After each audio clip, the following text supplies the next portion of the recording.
on the pedals, not sparing the horses. Alberto Contador catches. Roglic does not have any fear of attacking on Telegraph and Galibier. And this is an incredible solo, especially he spent so long off the front of the peloton. Really remarkable ride. And he showed fantastic descending skills on an absolutely terrifying descent off the Galibier. Once you get to the Lodere, it's a little bit more reasonable, a little bit straighter road with less precipitous cliffs on each side. Roglic using all of the aerodynamic advantage that he could find, would never be caught. And all the way down the Lodere to the finish line in Serre Chevalier, using his time trialing power to hold off none other than Chris Froome, Rigoberto Urán, and Romain Bardet for a great stage win. First for Lotto Jumbo. They have been looking for a stage win all tour. Groenewegen couldn't deliver. George Bennett and Robert Haysink are out, and this is a huge result. First for Slovenia as well. That's right. History in the Tour de France today for Primož Roglic. And Roglic not just winning, guys, but winning emphatically by 1 minute and 13 seconds. We'll get to what it means for the yellow jersey and the standings and the top five momentarily. But let's get the reaction from Roglic after his first career Tour stage win. When you think about where you were 10 days ago with the crashes, you've just won a stage of the Tour de France. Can you believe it? Yeah, well, crazy, huh? So incredible, huh? And this stage on Galibier, no words, huh? Yeah, crazy. It's a moment that you will certainly remember all your life. You're very young in your career, but it's amazing. For sure, yes.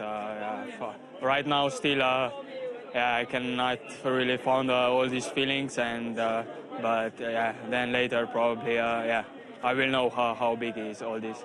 What was the plan? The plan was according to what you wanted to do, to take off in the Galibier and do the descent flat out? Yes, that was my plan.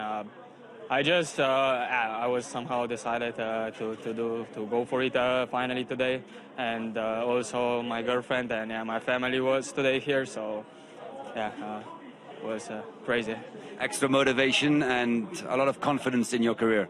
For sure, yes, because when I saw now for the first time all these Slovenian flags and my neighbors and family around, it was just crazy. Thank you very much. Thank you very much. Congrats.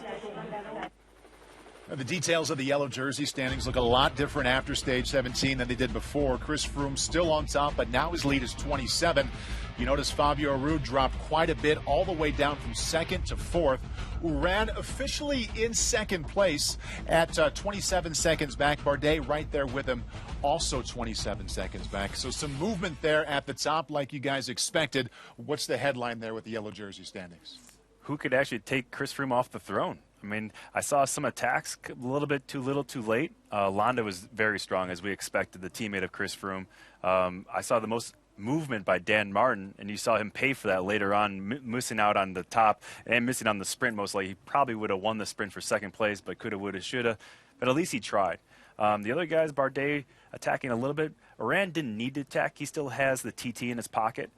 Tomorrow's going to be a different story. We finish on top of the mountain at the Izoard. So today wasn't a mountaintop finish, so you couldn't really make the difference today.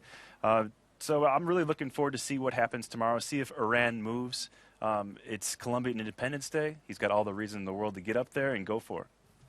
And it seems as if Fabio Aru really struggled closing the gaps throughout the final of the Galibier. Yep. He was in big trouble, gapped over the top, and could never quite come back. A lot of motivation by Bardet and Urán, obviously, to put distance, along with Landa and Froome. He wound up now 53 seconds behind, and that is a big disaster for Fabio Aru, considering he's not a great time trialist either, and we still have a lot of time trial miles in Marseille, the second to last day of the Tour. Honestly, right now, as I look at it, I think Fabio Aru would be lucky to be in fourth place come Paris. I mean, the way he's climbing, the way he was one of the first guys to get dropped out the back. Landa has looked pretty comfortable, even doing all that work into a little bit of wind.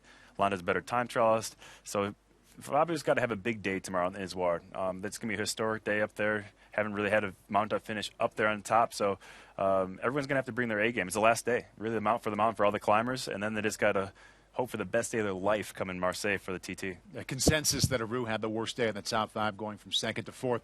But of the other names we saw up there, Christian, who would you say is the biggest winner or was the biggest winner today? Chris Froome again. I mean, like always, Chris Froome is always he's always winning. Team Sky's always winning, and that's why everyone is always kind of rooting for the other guys. Even though you don't want to hate on Chris, he's doing a great job. The team's fantastic, but yeah, Rigo's doing great. Bardet's doing great. Everyone is working together because everyone's a win-win situation for everyone to work together.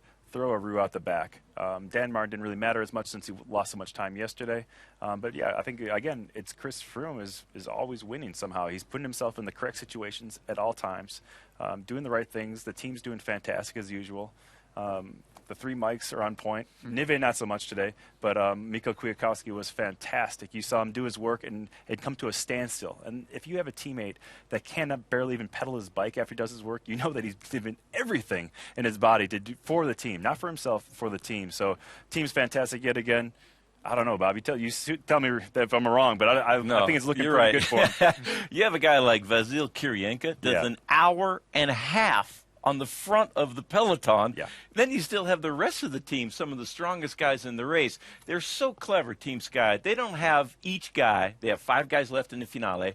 They don't have one feeder and each guy on the climbs to try to grab 1 bottle. They have one guy grab 5 water bottles from a musette and hand them out. That saves so much energy. Then you have Mikel Landa finishing it off throughout the finale. And Fabio Aru is dropped, who was in 2nd place in the overall standings.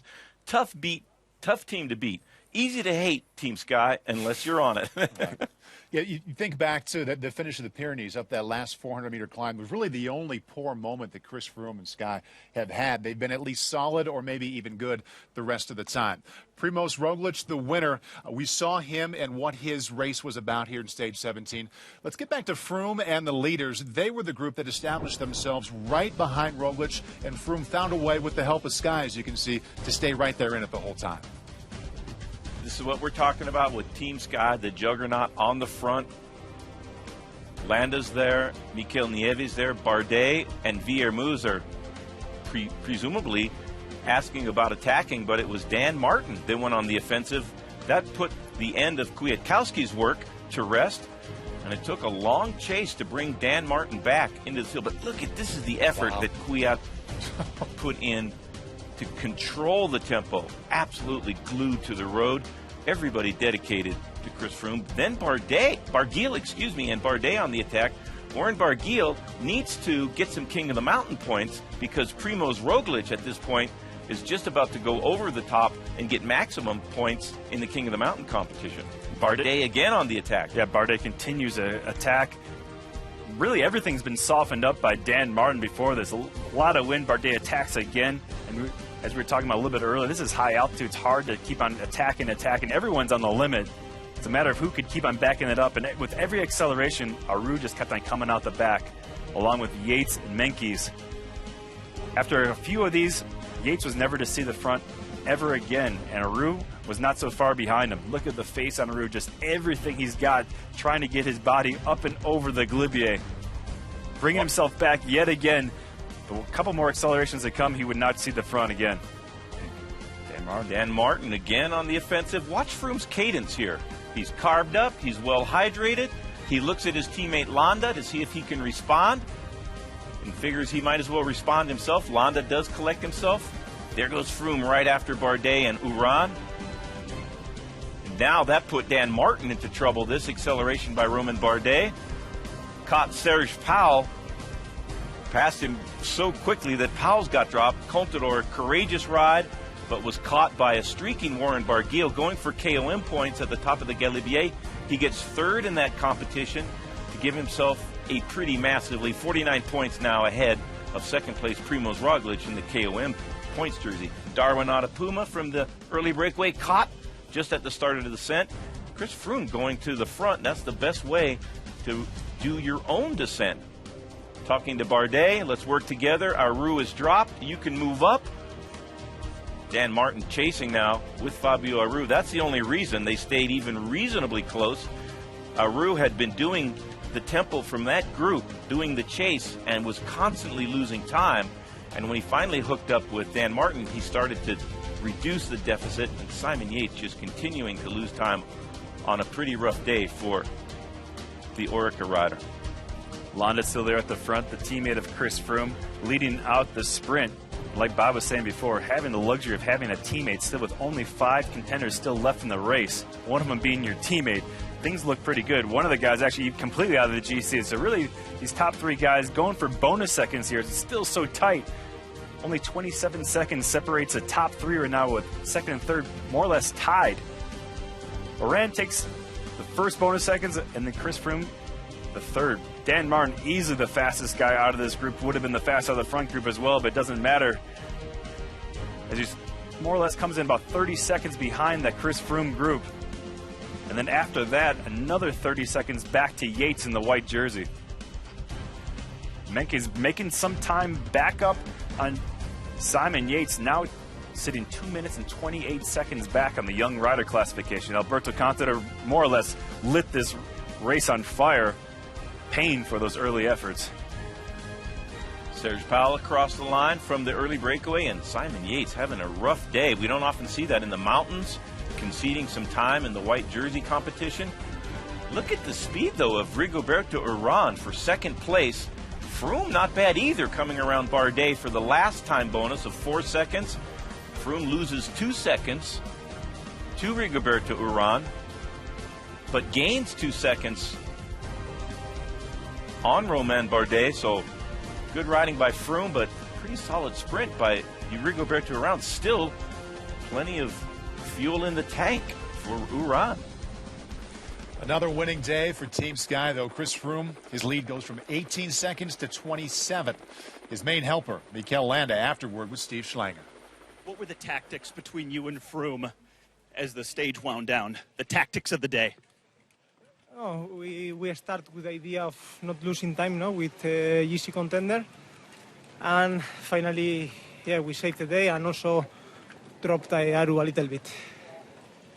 Was that why everybody was working together there at the end to distance Aru? Yeah, he's a contender for the podium, no, so everybody's happy to drop him. How tough was it for you to keep fighting back time after time? Can you repeat? How difficult was it for you to keep coming back after the accelerations? Yeah, I don't have the best day today, no, and also I was pulling at the finish with headwind, so when they attack, it was difficult for me, no, following them. Do you think you can finish on the podium in this race? It will be a nice dream, no, but the first thing for us is winning the Tour with Froome said something. Schlanger's still going, his most athletic effort. Good running by